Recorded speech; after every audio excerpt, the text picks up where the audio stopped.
Hello and welcome to Big Deal. Now, new rules on foreign investments is a game changer.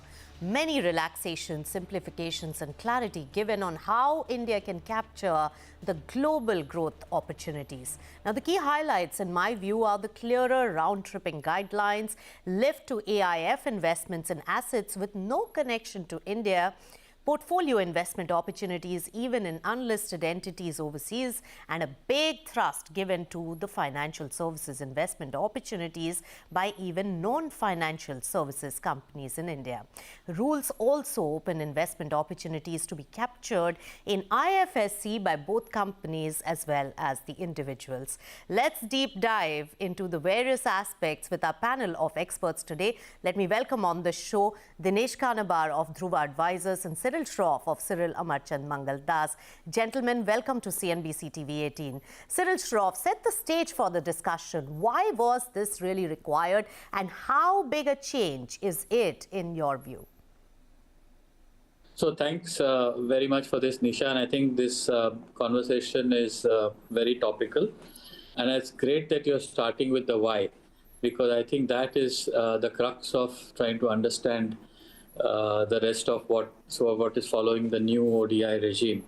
I think the why is really about a kind of a confident, outward-looking India, both from a state point of view as well as from a private sector point of view. I think it is a big step in the journey of liberalization and ease of doing business, and a big migration towards a more trust-based progressive regulatory regime. And corporate India now is ready for bigger and more freedom in terms of having a global footprint. Not that it does not have already, but I think this gives it a very big fillip. And we'll talk about it more in more detail in the rest of the session. But some of the changes are very significant. And it's also a lot of small to medium-sized changes, which collectively, when you look at the whole package together, adds up to quite a lot. So there are a few sixers and lots of ones and twos as well. And the total, I think, is good. So just to take a few examples, firstly, there's a very clear definition of ODI and OPI. As you said in your opening remarks, there is more clarity on round tripping, which was earlier just part of an FAQ, but now there is a much clearer framework from the layering requirements point of view, and the absolute bar has been lifted and has been kind of made into a more streamlined framework. I think there is clarity in terms of deemed approval for so many things. After 45 days, if certain approvals don't come or it's not rejected, they're deemed to be approval. So it's all ease of doing business. I think there's clarity on deferred consideration. There is an interesting jewel out there. I don't know whether it was fully intentional or not. On swaps, they need not be only for against primary issuances. You could issue them against in exchange of securities, which need not be primary. It could be even from another company. So I think there's a lot of creativity which can be unleashed in this. Even the framework for guarantee for steps down subsidiaries has been clarified. It's a long list, and we can explore this in more detail. So many technicalities have also come in, but broadly, some of the big highlights, let's focus on that and delve deep into it. Dinesh Kanabar, financial services investments overseas gets a big thrust by financial services as well as non-financial services entities in India. Yes, Nisha, and again, thank you for having me on the show. I think it's very important. If I could just take half a minute to supplement what Cyril mentioned, I would break up all the changes into maybe three broad buckets. One is the big changes, including the financial services sector, which I'll speak about in a minute. And then you have certain things which are pure procedural impediments, which really created a bugbear. How do you write off foreign investments? Do you need RBI approval for everything? Doing away with many of those things. And then again, as Cyril mentioned, providing a mandatory approval if an approval was not granted within a time frame. But let's go to the financial services part, which you mentioned, which I think is among the biggest changes. So investment by financial services sector into financial services sector overseas, by and large, continues what it was earlier. You need a 3-year track record. You can invest in other than insurance and banking, and you need to get your regulatory approval both in India and overseas. So that regime, by and large, continues as it is, barring a few small changes which are not very critical. But I think the big important thing is that people who are in India, not into financial services, can make investment into financial services overseas.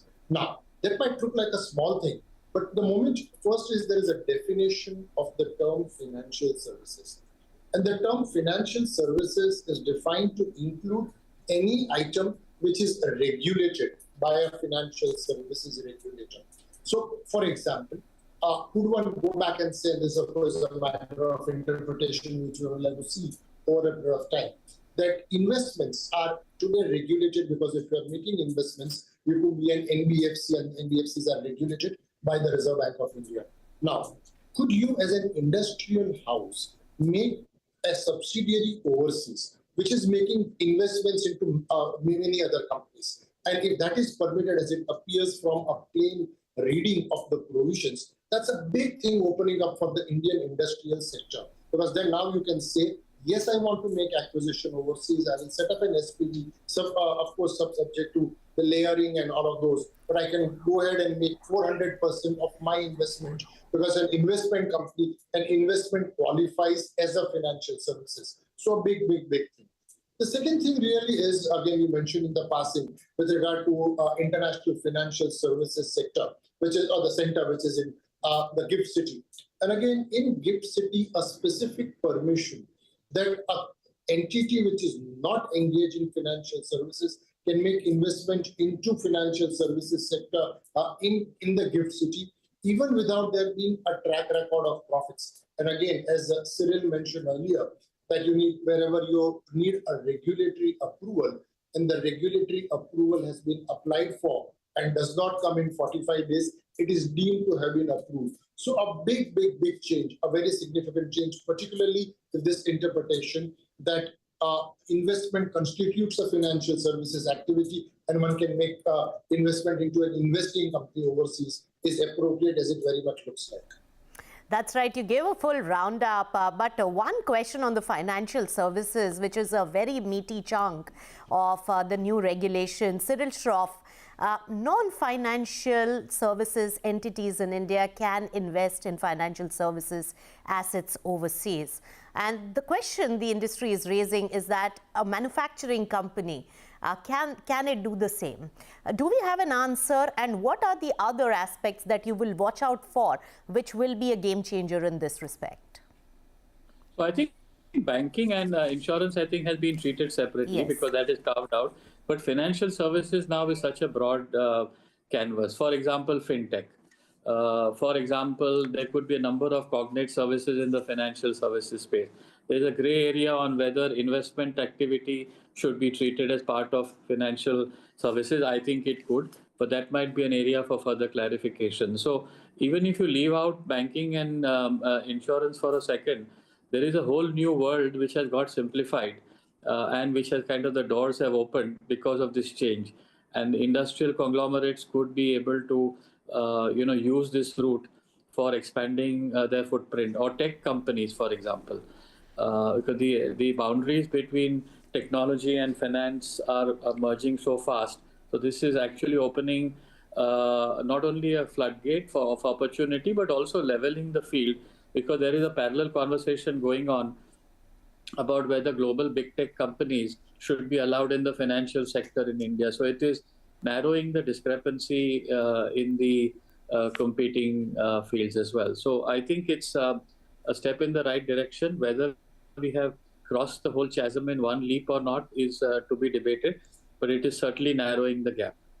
Right. And another big highlight there, Dinesh, Kanabar, and you may want to delve into it, is the AIFs getting a big boost because they can now invest in assets which have no connection to India. What is the scope of this widening of the gamut? It's indeed, in fact, you again, a very important point, Nisha. Alternative investment funds earlier could, so first of all, any investment would constitute part of the OPI, which again, and again, if I could just step back here, Cyril earlier mentioned regarding better definition of ODI and OPI. So we now have unlisted entities clearly constituting OPI and having an ability to make OPI overseas, number one. And number two, AIF being able to make investment overseas where there is no connection required in India. Again, a very, very significant change, a very, very welcome change, Nisha. That's right. Dinesh, Kanabar, Cyril, Shroff, hold on to your thoughts. Many other aspects to really discuss in this game-changing new regulations on foreign investments by Indian entities right after this short break on Big Deal. Stay tuned.